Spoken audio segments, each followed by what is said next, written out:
श्री शिवाय नमस्तुभ्यम। आप सभी का स्वागत है हमारे इस चैनल में। इस वीडियो में प्रदीप जी मिश्रा बताते हैं कि परमात्मा की शरणागति में कैसे जाया जा सकता है। वे कहते हैं कि मानव की शरीर को प्राप्त कर परमात्मा की शरणागति में पहुंच सकते हैं। उनका भजन कर परमात्मा की भजन करके हम शरणागति में जा सकते हैं। शिव भक्ति, शंकर का भजन, भगवान शंकर का मंत्र, ये सब हमें फल जरूर से ज़रूर देता है। इसके बारे में विस्तार से सुने पंडित प्रदीप जी मिश्रा से। भगवान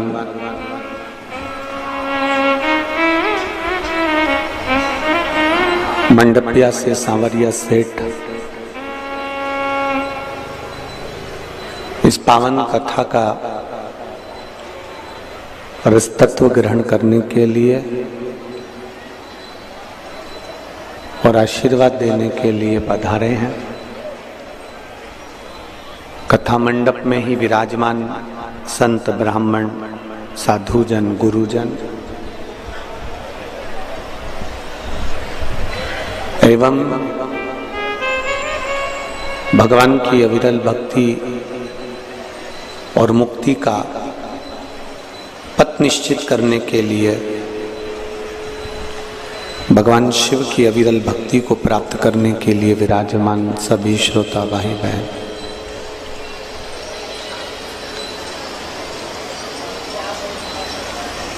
बड़ी कठिनता से ये मानव का शरीर मिल पाता है और उस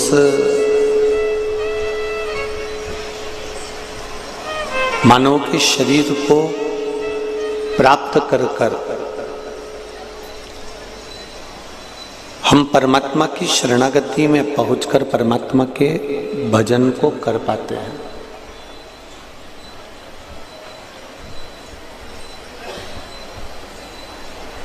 बड़ोदरा में निवास करने वाला ये बहेड़िया परिवार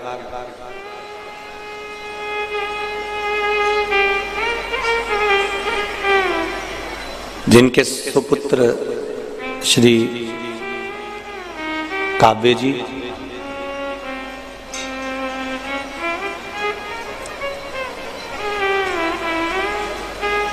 शरीर में कष्ट होने के बाद भी भगवान शिव की भक्ति, भजन, कीर्तन, स्मरण, मंत्र जाप नहीं छोड़ा।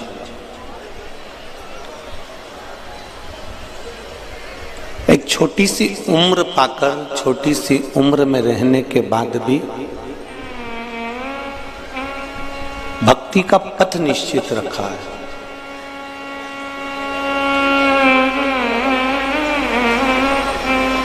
आज उसी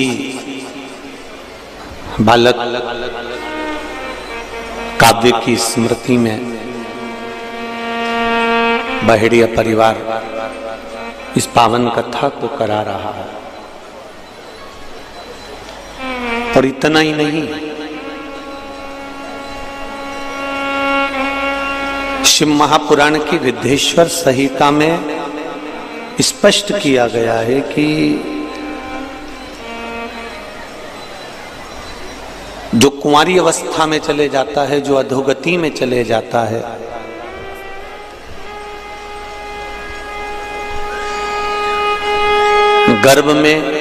गर्भ से बाहर निकलने के बाद जो कुंवारी अवस्था में चले जाता है, उसकी गति, उसकी मुक्ति, उसका मोक्ष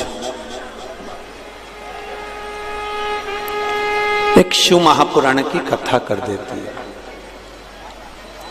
कहते हैं जिसको तर्पण भी ना मिले, जिसको तिलांजलि भी ना मिले, जिसको जल भी ना मिले, जिसको ब्रह्म भोज भी ना मिले, कितना भी भटक रहा हो, उसकी मुक्ति का एक साधन हो जाता है।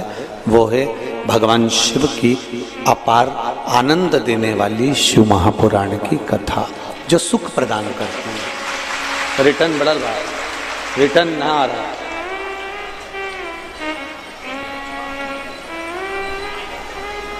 शिव भक्ति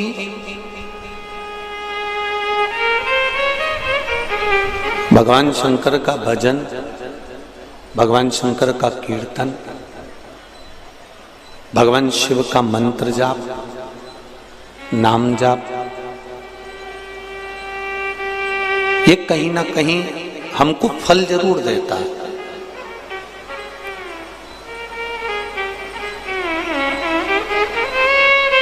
तीन तीन पंडाल में आप लोग खचाखच भरे हुए बैठे हो और हमने देखा कि बड़ोदरा में ये कथा स्थल का जो ग्राउंड है वो एकदम थोड़ा बाहर की ओर है। 20-25 मिनट हमको भी यहाँ तक पहुँचने में लगा है, तो आपको भी कम से कम 20-25 मिनट तो यहाँ तक पहुँचने में लगा ही होगा, ये निश्चित है। पर बड़ोदरा में पहली बार आना हुआ और पहली बार आने के बाद पहले दिन की ही कथा में एक बात कहना चाहूँगा कि बड़ोदरा की सभ्यता और संस्कृति और संस्कार बहुत अच्छे हैं।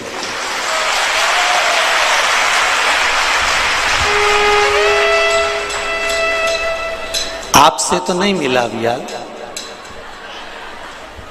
पर यहाँ की जो रोड बनी हुई है उन रोडों पर, उन रोडों के जो नाम लिखे हैं उससे मालूम पड़ता है कि कितना संस्कार झलकता है। काशी विश्वनाथ रोड, कुबेरेश्वर रोड, संत road, Gokulnath road, Gokulnath society, Vallabh society, ये सब देखकर ऐसा लगता है कि कहीं ना कहीं बड़ोदरा में संस्कार तो खूब है, ये निश्चित है।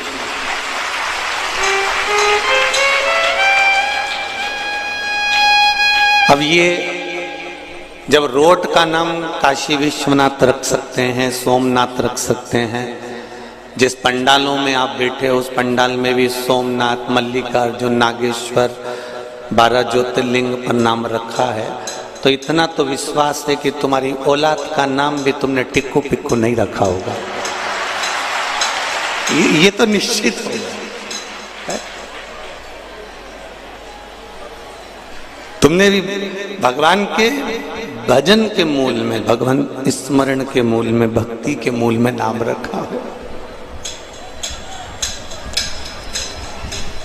और गुजरात में 2 कथाएं हैं। एक कथा तो ये बहेड़िया परिवार की चालू हो गई है, प्रसाद शिव महापुराण की कथा, और एक शायद फरवरी या जनवरी फरवरी में पावागढ़ के पास में, पावागढ़ से 5 किलोमीटर की दूरी पर कोई संत महात्माओं के द्वारा वो कथा का आयोजन रखा गया।